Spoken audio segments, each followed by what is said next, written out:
Target ముష్కరుల target ఎర్రకోటనా లేకపోతే దానికి సమీపంలో ఉన్న గౌరీ శంకర్ ఆలయమా? సోమవారం కార్తీక మాసం సోమవారం గౌరీ శంకర్ ఆలయం. మార్కెట్లు తక్కువ ఉంటాయి కానీ కార్తీక సోమవారం చాలా పెద్ద ఎత్తున శివుణ్ణి దర్శించుకునేందుకు వస్తూ ఉంటారు. సో గౌరీ శంకర్ ఆలయం ముష్కరుల టార్గెటా అనేది కూడా ఆలోచించాలి మనం. ఇక్కడ కేవలం ఈ బ్లాస్ట్కి జరిగిన 70 మీటర్ల దూరంలోనే గౌరీ శంకర్ ఆలయం మనకు అక్కడ ఉంటుంది. సో అక్కడ ఈ ఘటన జరగడం చూడాలి. ఇంకా అయితే హైదరాబాద్లో హై అలర్ట్ ప్రకటించారు. కాలాపత్తర్ పోలీస్ పరిధిలో చాలా చోట్ల తాడ్బండ్ ఎక్స్ రోడ్ వద్ద భారీగా వాహన తనిఖీలు కాలాపత్తర్ పోలీసులు అంతా కూడా నిర్వహిస్తున్న పరిస్థితి. చాలా చోట్ల హైదరాబాద్లో హై అలర్ట్ అనౌన్స్ చేశారు. పికెటింగ్, ఫ్రిస్కింగ్ అన్ని కూడా చేస్తున్నారు.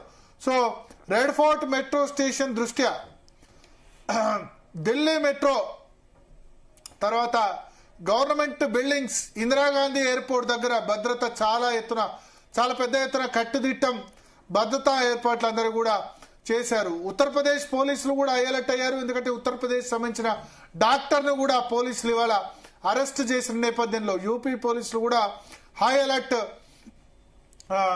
ప్రకటించిన పరిస్థితి మనకు కనిపిస్తోంది. సో ఒక విధంగా చెప్పాలంటే దాదాపు 15 సంవత్సరాల తర్వాత ఢిల్లీలో అతిపెద్ద ఘటన జరిగిందని మనం అనుకోవచ్చు. దీనికి ఇప్పటి వరకు కూడా కేంద్ర ప్రభుత్వం లేకపోతే ఎన్ఐఏ దీన్ని ఉగ్రదాడిగా ఇంతవరకు అనౌన్స్ చేయలేదు.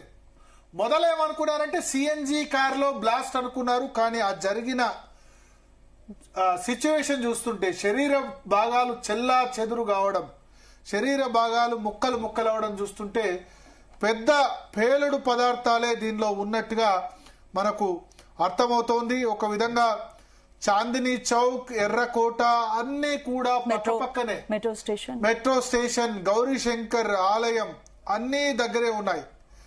ప్రధానమంత్రి నరేంద్ర మోడీ హోంశాఖ మంత్రి అమిత్ షాతో మాట్లాడారు. తర్వాత ఇప్పుడు ఆ ఘటనలకు సంబంధించిన సమాచారం అంతా తెలుసుకున్నారు. దగ్గరలో దర్యాగంజ్ టు ఎర్రకోట రోడ్ అంతా కూడా వాహనాల రాకపోకలన్నీ కూడా ఇప్పుడు నిలిపివేశారు. మొత్తం 6 కార్లకు మంటలు వ్యాపించాయి. 4 ఆటోలు దెబ్బతిన్నాయి, 4 బైకులు దెబ్బతిన్నాయి. 9 మంది మరణించారు. 8 మంది స్పాట్లోనే చనిపోయారు. ఆసుపత్రిలో ఒకరు చనిపోయినట్టుగా చెప్తున్నారు. 30 మందికి పైగా గాయపడ్డట్టు మనకు సమాచారం అంతోంది. 15 అంబులెన్స్లు, 20 ఫైర్ టెండర్లు అన్నీ కూడా అక్కడికి వచ్చిన పరిస్థితి. ఆ తర్వాత చుట్టుపక్కల చాలా షాప్స్ ఉన్నాయి. చాందినీ చౌక్ మొత్తం పూర్తిగా మూసేశారు. వ్యాపారులు, ప్రత్యక్ష సాక్షుల నుంచి పోలీసులు వివరాలు సేకరిస్తున్నారు. కొత్త ఢిల్లీ మొత్తం కూడా ఇప్పుడు హై అలర్ట్ అనౌన్స్ చేశారు. ఇది ఓల్డ్ ఢిల్లీ. ఈ ఎర్రకోట, చాందినీ చౌక్ అనేది మనకు ఓల్డ్ సిటీ ఎట్లానో స్పందన, ఈ చాందినీ చౌక్, ఎర్రకోట ప్రాంతం ఏదైతే ఉందో ఇది ఓల్డ్ ఢిల్లీ. పాత బస్తీ ఎలానో ఇక్కడ కూడా ఓల్డ్ ఢిల్లీ. ఇక్కడ చాలా మంది వ్యాపారులు చాందినీ చౌక్ లో ఉంటారు. చాలా పెద్ద ఎత్తున వ్యాపార సముదాయాలు ఉంటాయి. సో చాలా ఎత్తున మైనారిటీ పాపులేషన్ కూడా ఎర్రకోట చుట్టుపక్కల ప్రాంతాల్లో ఉంటాయి. సో స్లీపర్ సెల్స్ ఈ ఫరీదాబాద్ లో ఇవాళ